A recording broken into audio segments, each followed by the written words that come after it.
Bismillahirrahmanirrahim. Alhamdulillah nahmaduhu wa nasta'inuhu wa nastaghfiruh wa na'udzu billahi minasy syururi anfusina wa min sayyiati a'malina. Man yahdihillahu fala mudhillalah wa man yudlil fala hadiyalah. Asyhadu an la ilaha illallah wahdahu la syarikalah wa asyhadu anna Muhammadan abduhu wa rasuluhu sallallahu alaihi wa ala alihi wa sahbihi wa sallama tasliman katsira. Ikhwani fi din rahimani wa rahimakumullah. Alhamdulillah, segala puji bagi Allah yang telah mencurahkan nikmat-nikmatnya hingga pada malam hari ini kita dapat kembali duduk di majelis ilmu, berusaha untuk dapatkan barisan Nabi Muhammad sallallahu alaihi wasallam, yaitu ilmu agama. Semoga usaha yang sedikit ini jadi sebab dimudahkannya kita menuju surganya Allah Subhanahu wa taala. Karena sungguhnya Nabi sallallahu alaihi wasallam bersabda, bagaimana yang diriwayatkan oleh Imam Muslim dari Abu Hurairah, "Man salaka tariqan yaltamisu fihi ilman, sahhalallahu lahu bihi tariqan ilal jannah." Barang siapa yang menempuh jalan, yaitu berusaha untuk mencari ilmu agama, maka Allah akan mudahkan jalan baginya menuju surga.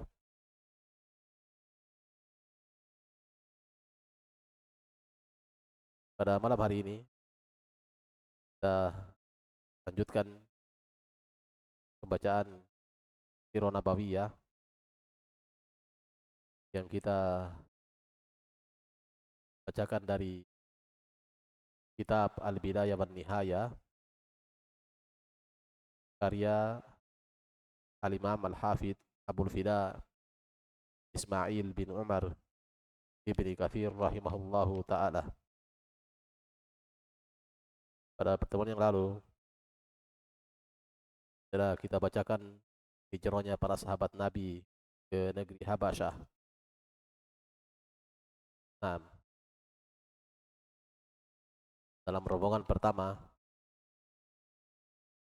yang terdiri dari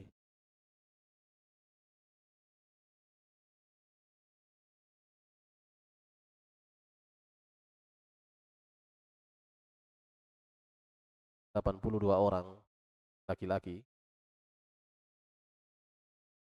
tidak termasuk wanita-wanita dan anak-anak di kalangan mereka. Nah, masuk di dalam rombongan ini Utsman Affan bersama istrinya Ruqayyah binti Rasulullah sallallahu alaihi wasallam. Masuk dalam rombongan ini Abdurrahman bin Auf, kemudian Abu Salamah bersama istrinya Ummu Salamah, mana Ummu Salamah, kemudian hari setelahnya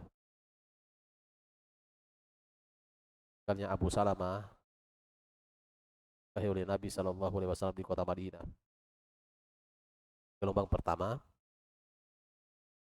hijrahnya para sahabat Nabi ke negeri Habasyah. Nah,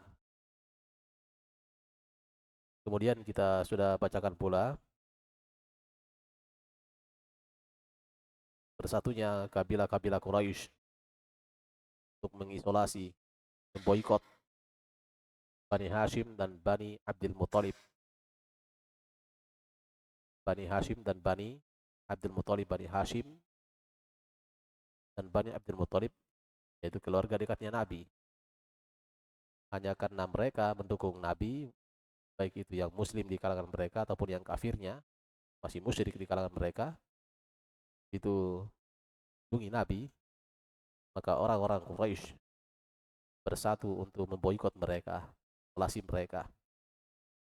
Nah, mereka menuliskan kesepakatan untuk tidak berinteraksi dengan enam orang-orang yang berasal dari Bani Hashim dan Bani Abdul Muthalib. Bani maksudnya anak turunan, sudah kita sebutkan kemarin, Bani Israel, anak turunan Israel yaitu Yakub. Sekarang Bani Hashim maksudnya anak turunnya Hashim, buyutnya Nabi. Bani Abdul Muthalib lebih khusus lagi, yaitu anak turunannya Abdul Muthalib. Abdul Muthalib anaknya Hashim. Jadi Bani Abdul Muthalib hakikannya juga Bani Hashim sama. Nah, jadi yang Muslim kalangan mereka ataupun yang kafir melindungi Nabi karena keluarga dekat mereka. Nah, maka orang-orang musyrikin Quraisy mereka bersatu untuk memboikot Bani Hashim dan Bani Abdul Muthalib. Nah, mereka menuliskan kesepakatan mereka pada sebuah kertas, pada sebuah sohifah, agar tidak berinteraksi, tidak bermuamalah, baik itu dalam urusan pernikahan, urusan jual beli, urusan apa saja, tidak berinteraksi dengan Bani Hashim dan Bani Abdul Muthalib. Kalau ada barang-barang masuk, terkhusus logistik, yaitu bahan makanan yang masuk kota Mekah dari luar, maka orang-orang Quraisy bersegera untuk membelinya sebelum dibeli oleh Bani Hashim. Ya, Bani Hashim dan Bani Abdul Muthalib kekurangan makanan sampai pada tingkat paceklik yang sangat luar biasa. Mereka tertimpa kelaparan bukan karena tidak ada harta, tapi tidak ada bahan makanan yang bisa dibeli. Hal itu karena Quraisy memboikot mereka, mengisolasi mereka. Abu Thalib yang mendengarkan kesepakatan Quraisy memboikot Bani Hashim dan Bani Abdul Muthalib, maka dia mengumpulkan Bani Hashim dan Bani Abdul Muthalib untuk memperkuat barisan, merapatkan barisan. Yang muslimnya mereka melakukan hal itu karena keimanan mereka dan keyakinan mereka dengan Nabi. Yang kafirnya karena hamiyah tal jahiliyah, karena fanatisme jahiliyah. Fanatisme jahiliyah kan karena keluarga. Nabi keluarga dekatnya mereka, anaknya Abdullah. Abdullah itu anaknya Abdul Muthalib. Anaknya siapa? Abdul Muthalib. Kemudian kita sudah sebutkan pula keinginan As-Siddiq untuk hijrah sendiri ke negeri Habasyah. Ya, beliau juga merasakan apa yang dirasakan oleh mustadafin dari kalangan kaum muslimin. Padahal sebelumnya beliau mendapatkan perlindungan, sampai juga beliau kuat, berazam untuk hijrah ke negeri Habasyah. Hanya dalam perjalanannya, belum beliau mencapai pantai untuk menyeberang ke negeri Habasyah,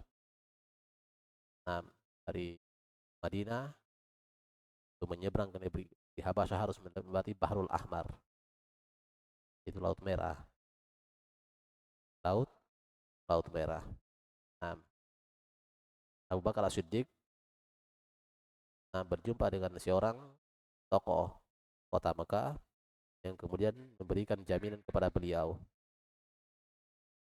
sehingga orang-orang musyrikin tidak berani untuk musik lagi Abu Bakar As-Siddiq radhiyallahu an.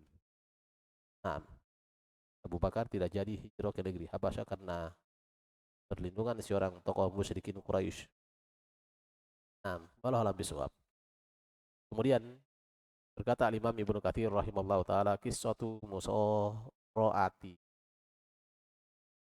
rokana bakaifa arahu syajarati allati da'aha fakbarat sallallahu alaihi wasallam.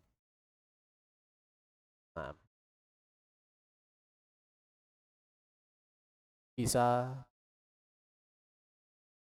pergulatan Rokana, yaitu Rokana menantang Nabi untuk bergulat, dan bagaimana Nabi memperlihatkan kepadanya satu pohon yang dipanggil oleh Nabi, kemudian pohon tersebut datang mendekati Nabi. Nah, salah satu mukjizat dari baginda Nabi Muhammad sallallahu alaihi wasallam. Qala Imam Ibnu Katsir rahimahullahu taala, berkata Imam Ibnu Katsir semoga Allah merahmatinya, qala Ibnu Ishaq, berkata Ibnu Ishaq Muhammad bin Ishaq Abu Bakar Al-Madani, wa haddatsani Abu Ishaq ibni Yasar, atau haddatsani Abi Ishaq bin Yasar. Nah, telah mengabarkan padaku, kata Muhammad bin Ishaq, bapakku, ayahku, yaitu Ishaq bin Yasar. Ishaq bin Yasar. Qala Ishaq bin Yasar ayahanda Ibnu Ishaq Muhammad bin Ishaq mengatakan, Bakana Rokana bin Abdi Yazid bin Hashim ibn al-Muttalib ibni Abdi Manaf asyadda Quraisyan. Naam, asyadda Quraisyan faqala yawman bi Rasulillah sallallahu alaihi wasallam fi ba'di syi'abi Makkah. Kata Ishaq bin Yasar ayahanda Muhammad bin Ishaq, Rokana itu, Rokana bin Abdul Yazid ibni Hashim bin Muttalib bin Abdi Manaf, itu orang yang paling kuat di kalangan Quraisy. Asyadda Quraisyan, yaitu paling kuat di kalangan Quraisy. Faqala yauman, maka dia berkholwat, yaitu berduaan dengan Rasulullah sallallahu alaihi wasallam pada salah satu jalan atau bukit di kota Mekah. Nah, faqala lahu Rasulullah sallallahu alaihi wasallam, maka Rasulullah sallallahu alaihi wasallam bersabda padanya, ya Rokana. Nah,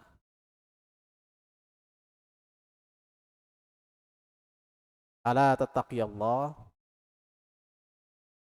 wa taqbalu ma ad'uka ilai, wahai Rokana, tidakkah engkau bertakwa kepada Allah dan menerima apa yang aku dakwakan kepadamu, yaitu kalimat tauhid, seruan untuk beribadah hanya kepada Allah semata yang tidak ada sekutu baginya. Nah, Nabi Shallallahu Alaihi Wasallam ketika berduaan dengan Rokana, beliau mengajak Rokana untuk menerima apa yang beliau dakwakan kepadanya, yaitu supaya dia berikrar dengan kalimat tauhid, kalimat la ilaha illallah. Qala, Rokana menjawab, inni law a'lamu anna alladhi taqul haqqun lattaba'tuka.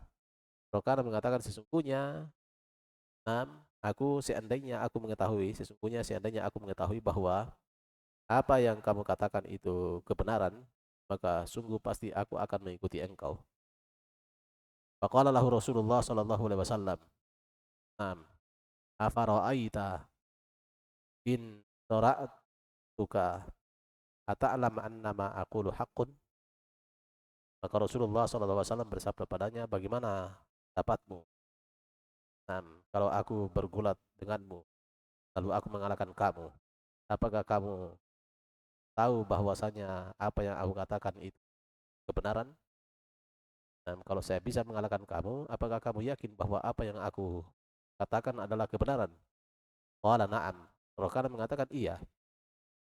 Kenapa? Karena tidak mungkin seorang yang sudah berumur sekian tahun, 6, sekian puluh tahun, sudah hampir 50 tahun, bisa mengalahkan Rokana yang saat itu orang terkuat di kota Mekah, yang masih muda umurnya. Itu Rokana dengan yakin mengatakan iya. Kalau engkau mampu mengalahkan saya, maka dari situ saya tahu bahwa apa yang kamu dakwakan itu adalah kebenaran. Wala faqum hatta usori'ak. Nabi bersabda, berdirilah sehingga saya bergulat denganmu. Wala faqama Rokana ilaihi fasora'ahu. Falamma batasha bihi Rasulullah sallallahu alaihi wasallam adja'ahu la yamliku min nafsihi syai'a. Nah, ketika Rokana bangkit berdiri, nah, untuk bergulat dengan Nabi, maka nah, Nabi membantingnya. Nabi membantingnya dalam kondisi dia tidak mampu menahan dirinya, terbanting. Nah, tidak mampu sedikit pun bisa untuk menahan dirinya.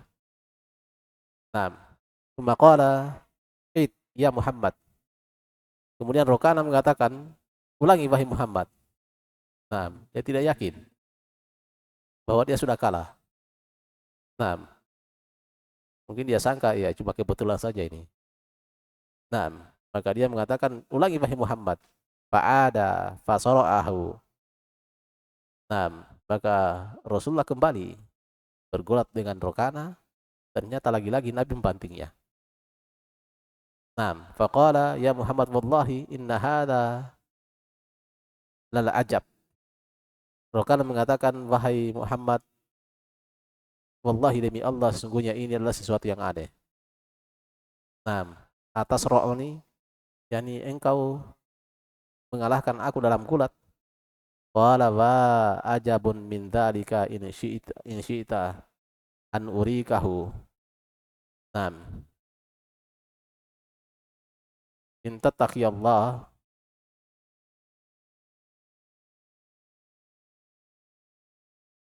wattabata amri. Nah, Nabi mengatakan ada yang lebih mengherankan daripada itu. Nah, jika kamu mau untuk aku perlihatkan kepadamu. Nah, sehingga engkau bertakwa kepada Allah dan mengikuti aku, mengikuti urusanku, perintahku. Qala wa ma'hu. Rokana mengatakan apa itu? Qala ad'u laka hadhihi syajarah allati tara. Naam, fata'tini. Aku akan panggilkan bagimu pohon ini yang kamu lihat ini, lalu dia akan datang kepadaku. Qala, Rokana mengatakan, uduha. Coba panggil. Pada aha fa aqbalat hatta waqafat baina yaday Rasulillah sallallahu alaihi wasallam. Maka Rasulullah manggil pohon tersebut. Nam, sampai pohon ini datang. Nam, berdiri, berhenti di hadapan Rasulullah sallallahu alaihi wasallam. Faqala laha, lalu Rasulullah bersabda kepada pohon ini, irji'i ila makanik. Farojat ila makaniha. Nabi bersabda, kembalilah ke tempatmu, wahai pohon. Maka pohon tersebut kembali ke tempatnya. Qala Ishaq bin Yasar, ayahanda Muhammad bin Ishaq rahimahullah, mengatakan fadhahaba Rokana ila qaumihi faqala ya bani Abdi Manaf taharu bisohibikum ahlul ard. Nah, maka Rokana pergi kepada kaumnya Bani Abdi Manaf. Siapa tadi Rokana? Rokana bin Abdi Yazid bin Hashim ibn Muttalib bin Abdi Manaf. Nah, jadi dia turunnya Al-Muttalib bin Abdi Manaf. Abdi Al-Muttalib saudaranya siapa? Saudaranya Hashim bin Abdi Manaf. Hashim buyutnya Nabi. Jadi Muttalib yang membawa Abdul Muttalib dari Madinah menuju Mekah. Sudah? Sudah paham itu? Hah? Sudah paham ceritanya?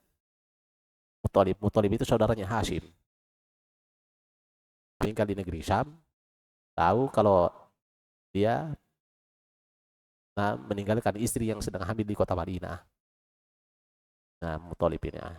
Setelah sekian tahun, ketika merasa bahwa Muttalib sudah bisa dibawa, maka dia pergi ke kota Madinah untuk menculik Muttalib, untuk menculik Abdul Muttalib yang namanya saat itu namanya Syaibah, namanya Hashim. Nah, di dalam perjalanan orang-orang menyangka bahwa anak kecil, anak yang dibawa oleh Muttalib ini adalah budaknya Muttalib. Sehingga saat itu dikatakan dia Abdul Muthalib. Itulah kakeknya Nabi. Kakeknya Nabi. Nah, Rokana itu turunannya Al-Muthalib. Turunannya siapa? Al-Muthalib bin Abdi Manaf. Bin Abdi Manaf. Jadi ketemu garis turunannya dengan Nabi di mana? Di Abdi Manaf. Hanya Nabi melalui Hashim, sedangkan Rokana melalui Al-Muttalib. Nah, dia ketika melihat Nabi demikian, bergulat dia kalah. Nah, ya hal itu sudah mengherankan dia. Kenapa bisa saya kalah? Ini hal yang mengherankan ini. Kata Nabi, ada yang lebih mengherankan dari itu. Coba lihat, saya panggilkan kok pohon ini. Dia akan datang di hadapanku. Saya coba panggil. Begitu Nabi panggil pohon itu, pohon datang betul. Sampai berhenti di hadapan Nabi. Ketika Nabi mengatakan irji'i ila makanik. Nah, kembalilah ke tempat wahai pohon. Pohon itu kembali ke tempatnya. Nah, Rokana, nah, pergi menuju kaumnya faqala sambil berkata, ya Bani Abdi Manaf, wahai turunan Abdi Manaf, taharu bisohibikum ahlul ard. Nah, sahabat kalian ini, orangnya kalian ini telah menyihir penduduk bumi. Telah menyihir apa? Penduduk bumi. Ya, bukannya beriman, diperlihatkan mukjizat, malah dia membuat fitnah di kalangan Bani Abdi Manaf. Naam. Fawallahi ma ra'aitu asharu min faqat. Demi Allah, saya tidak pernah melihat orang yang paling kuat sihirnya daripada dia.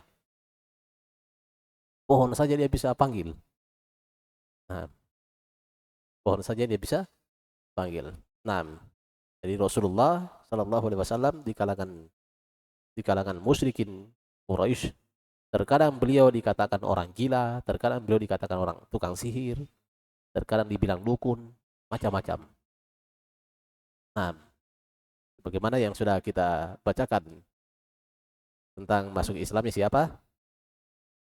Dimad bin Tha'labah. Dimad bin Tha'labah dari Azdu Sanua, yaitu salah satu daerah di luar kota Mekah. Nah, mendengarkan desas-desus di kalangan manusia bahwa di sana ada seorang yang terpanah di kalangan Quraisy, tapi dia kemasukan jin. Dia kerasukan jin. Begitu masuk kota Mekah, nah, dia dengar bahwa namanya orang itu Muhammad. Nah, masuk kota Mekah, berjumpa dengan Rasulullah. Dia mengatakan, wahai Muhammad, kalau kau mau, saya akan berikan manfaat padamu, aku ingin meruqyah kamu. Karena sesungguhnya telah sembuh orang-orang yang saya ruqyah dengan izin Allah Ta'ala. Nah, saya sudah banyak meruqyah orang, alhamdulillah sembuh dengan izin Allah Ta'ala. Nabi langsung membacakan, innal hamdalillah nahmaduhu wa nasta'inuhu wa nastaghfiruh. Nah, mendengarkan kalimat itu, Dimad bin Tha'labah melongo. Kenapa? Karena kedalaman kalimat-kalimat ini. Mereka yang paham bahasa Arab, yang bahasa Arabnya mendalam, dan memang demikian bahwa ketika Nabi diutus, bangsa Arab dalam puncak-puncak kefasihan berbahasa. Ketika Nabi diutus oleh Allah, itu bangsa Arab dalam puncak-puncak kefasihan dalam berbahasa. Nah, sehingga mereka mengetahui ini kalimat yang dalam, ini kalimat ya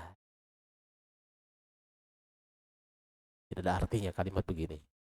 Begitu Nabi membacakan innal hamdalillah nahmaduhu wa nasta'inuhu wa nastaghfiruh, dia melongo. Sampai dia mengatakan, coba ulangi lagi kalimat-kalimat yang engkau ucapkan tadi. Nabi ulangi lagi. Nah, sampai dia mengatakan, saya sudah mendengarkan mantra-mantra para dukun dan tukang sihir. Saya juga tahu tentang syair, di mana kedalaman syair-syair para penyair Arab. Saya paham itu. Tapi ini bukan syair, bukan pula mantranya para dukun. Nah, hingga saat itu beliau masuk Islam. Beliau masuk Islam. Nah, Rasulullah Shallallahu Alaihi Wasallam dalam mendakwakan Islam kepada manusia itu bukan dengan mudah diterima oleh manusia. Bahkan beliau mendapatkan penentangan yang sangat keras dari manusia. Jadi kalau ada dakwah tauhid terus tidak ada tantangan. Nah, tidak ada tantangan, tidak ada yang nah, dakwah tauhid dari dahulu para nabi itu mendapatkan penentangan yang keras dari kaumnya. Sampai di antara para nabi ada yang terbunuh. Nah, dari dahulu sampai di zaman kita sekarang ini. Siapa yang menentang mereka? Nah, ahlu syirik, kaum musyrikin, orang-orang kafir. Nah, ataupun orang-orang yang terjatuh dalam kesyirikan dari kalangan kaum muslimin, dari kalangan manusia. Nah, jadi para nabi dapatkan penentangan yang sangat keras dari kaumnya. Nabi Ibrahim itu pindah berapa kali, hijrah berapa kali. Dari negeri Babil menuju negeri Haran. Dari Haran pindah ke Palestina. Dari Palestina beliau lagi ke kota Mekah. Nabi Ibrahim. Kenapa? Karena beliau mendapatkan perlawanan yang sangat keras dari kaumnya. Nah, Nabi Musa hijrah beberapa kali juga. Dari Mesir menuju negeri Madian, dikejar oleh Fir'aun. Kemudian beliau kembali ke Mesir. Setelah itu beliau lagi hijrah kemana? Ke negeri Syam. Bawa Bani Israel seluruhnya menyeberangi lautan. Menyeberangi lautan sebagaimana kisahnya yang masyhur. Nah, kenapa beliau dikejar-kejar oleh Fir'aun? Apakah karena urusan kekuasaan, urusan khilafah, urusan perebutan kekuasaan? Ini Nabi Musa ini dia mau rebut kekuasaannya Fir'aun. Dia ingin jadi raja juga. Sehingga Fir'aun naik pitam. Karena kekuasaannya akan direbut oleh Nabi Musa. Nah, akhirnya mengejar Nabi Musa dan Bani Israel. Bukan masalah itu. Masalahnya apa? Masalah tauhid. Masalah la ilaha illallah.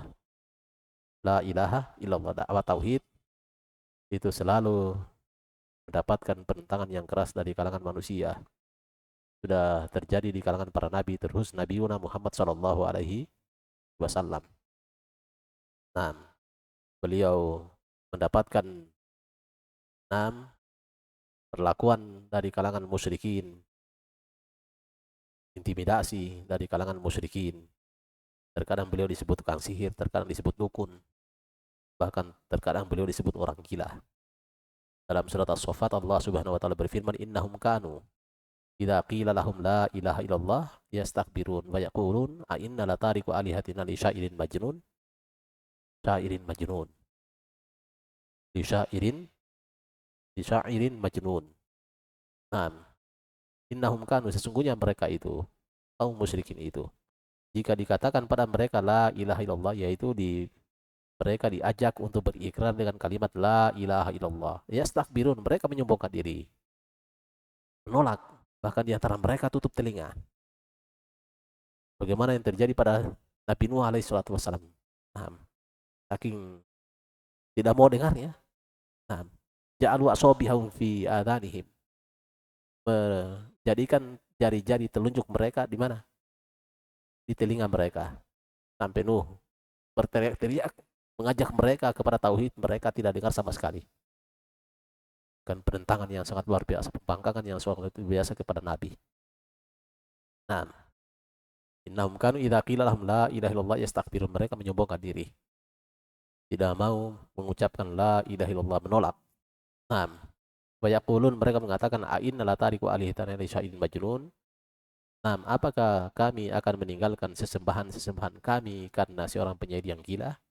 Alihah. Meninggalkan alihah, ilah-ilah kami karena seorang penyair yang gila. Nah, dari sini diketahui bahwa kaum musyrikin jahiliyah itu tidak beribadah kepada satu sesembahan saja, satu ilah saja. Mereka juga menyembah sembahan-sesembahan, lebih dari satu sesembahan. Mereka beribadah kepada Allah, tapi juga beribadah kepada sesembahan yang lain. Mereka menyembah Allah tapi juga menyembah sembahan yang lain. Nah, ketika diajak beribadah hanya kepada Allah semata, nah ini mereka katakan sesuatu yang gila. Inna hadza la syai'un ujab, dalam surat Shad mereka katakan sesungguhnya ini sesuatu yang aneh. Jadi tauhid itu datang di awal awal itu dikatakan sesuatu yang aneh oleh masyarakat jahiliyah saat itu, aneh. Nah, sampai di zaman kita sekarang ini, dakwah tauhid itu dianggap aneh oleh kaum musyrikin, oleh orang-orang yang berbuat syirik, baik itu memang mereka adalah kaum musyrikin ataupun yang menyadarkan diri kepada Islam, yang menyatakan bahwa diri mereka adalah kaum muslimin tapi tidak paham tauhid. Ketika dijelaskan pada mereka tauhid, ini dai-dai yang suka mengkafirkan. Ini Wahabi ini, suka sedikit-sedikit musyrik, sedikit-sedikit kafir. Maman syarafa syai'an.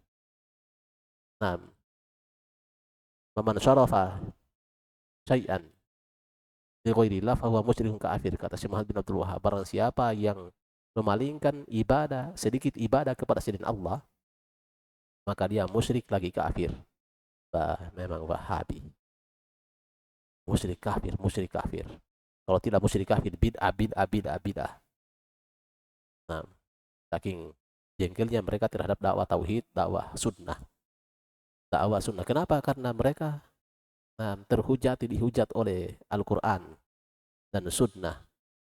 Nah, mereka terjatuh dalam kesyirikan. Nah, kiai-kiai mereka banyak terjatuh dalam kesyirikan, dalam kebidahan. Nah, dalam kebidahan, sehingga mereka gigih untuk mempertahankan, untuk membunuh karakter dai-dai ahlu sunnah, dai-dai tauhid, dengan menggelari mereka dengan gelar-gelar yang buruk, yang menyebabkan masyarakat bisa antipati terhadap para dai tauhid. Nah, itu bukan hal yang baru, sudah dialami oleh para nabi dan para rasul, terkhusus Nabiuna Muhammad sallallahu alaihi wasallam. Di sini Rokana mengatakan, saya tidak melihat, wallahi ma raaitu asharu min, atau ma raaitu asharu min qat. Nah, wahai Bani Abdi Manaf, demi Allah aku tidak melihat orang yang paling kuat sihirnya daripada dia. Asharu itu paling penyihir, paling kuat sihirnya. Tsumma akhbarahum billadzi ra'a walladzi sana'a. Kemudian Rokana mengabarkan pada mereka Bani Abdi Manaf, dengan apa yang dia lihat. Apa yang dia lihat?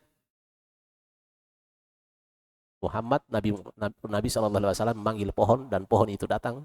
Kemudian dia suruh kembali ke tempatnya. Pohon itu kembali ke tempatnya. Nah, walladzi sonan, dan mengabarkan pada mereka apa yang dilakukan oleh Nabi. Apa yang dilakukan oleh Nabi? Mengalahkan dia dalam bergulat 2 kali. Padahal orang Quraisy tahu bahwa tidak ada yang kalahkan Rokana. Dia paling kuat. Dia paling kuat sekota Mekah. Tidak ada yang kalahkan dia. Kok orang yang sudah berumur kurang lebih 50 tahun bisa mengalahkan anak muda yang paling kuat di kota Mekah? Nah, itu yang menyebabkan dia menyebutkan bahwa Rasulullah itu tukang sihir. Bahkan dia mengatakan, saya tidak melihat yang lebih kuat sihirnya daripada dia. Nah, ini taklibul haqaiq, pemutarbalikan fakta. Nah, pemutarbalikan fakta. Wallahu a'lam bishawab.